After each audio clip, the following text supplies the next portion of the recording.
سكويد جيم، المسلسل اللي تفرج فيه كبير وصغير، كلنا عارفين القصة والاحداث ديالو والنظام القاسي ديالو اللي الا خسرتي الثمن هو حياتك. نقدروا نقولوا هذاك غير مسلسل والاحداث ديالو كاع ما حقيقيه، ولكن شنو الا قلت لكم بلي كاينه نسخه ارعب من سكويد جيم واعنف منها بمراحل، والصدمه الكبيره انها حقيقيه. كان كيتقال للناس في الاول على انه مركز رعايه، ولكن الحقيقه هو مسلخ بشري. فاليوم غادي نهضروا على واحد من اكبر الاماكن وحشيه في التاريخ، وغنعرفوا القصه كامله. غير هو قبل ما نبداو تساوش معكم ديك لايك وسبسكرايب باش تدعموني ونقدر نكمل لكم في هذه القناه.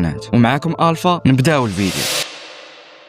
كلشي غيبدا في كوريا الجنوبيه في الثمانينات، ملي غدير واحد الحمله كبيره لتنظيف الشوارع من الفقراء والمتشردين باش تبان العالم بواحد الصوره اللي نظيفه. فالحل كان هو يشدوا كاع المتشردين والفقراء ولا اي واحد غا عايش في الزنقه ويديوهم لواحد البلاصه اللي كيسميوها بدار الاخوه اولا برادرز هوم، واللي كانوا كيدعيوا على انها مركز رعايه، ولكن في الحقيقه دايره اكثر من الحبس، بحيث اللي كيشدوه كيتعرض للتعذيب والاستغلال، وبعض المرات كتوصل حتى للموت. وتم التأكيد ديال 513 الواحد ولا أكثر اللي توفى في ديك البلاصة بسبب الضرب والعنف ولا سوء التغذية. فأول ما كتدخل ديك البلاصة كتكون سنيتي على الموت، وكتولي خدام ليهم بلا مقابل وبلا ما ترتاح. ولكن المشكلة الكبيرة هادشي كان تحت تصريح من الدولة، كانت كتشوفهم ناس غير مرغوب فيهم، والمهم عندهم هو ينظفوا الوجه ديال الدولة. ومشكله واحده اخرى ان بعضهم ما كانش متشرد ولا عايش في الزنقه، تقدر تكون غير عادي وما عجبتيهمش يهزوك ويديوك بلا حتى شي سبب، وكيديوك لتما وكتحمل المسؤوليه اللي ما عندكش فيها حتى شي دخل. ومني تكشفات القضيه للدوله ولات عارفه شنو واقع، المدير الكبير ديال دار الاخوه ما تحكمش على الانتهاكات ديال حقوق الانسان. تخيلوا معايا هادشي كامل اللي وقع وغير حكموا عليه غير على جرائم ماليه وعطاوه 3 سنين ديال الحبس صافي، وكاع هادوك اللي كانوا مسؤولين على كاع دوك الجرائم ما تحكموا بوالو، والحق ديال دوك الناس ما تخداش ليهم. دوزوا غير سنين ديال العذاب وكاينين فيهم اللي ماتوا وفي الاخر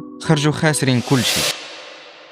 المهم كان هذا هو الفيديو ديالنا اليوم، حتى تكتبوا لي كي جاتكم القصه في التعاليق، وكلشي دير اشتراك باش نوصلوا في اقرب وقت ل 500 ابوني. وكان معكم الفا، نتلاقاو في الفيديو الجاي.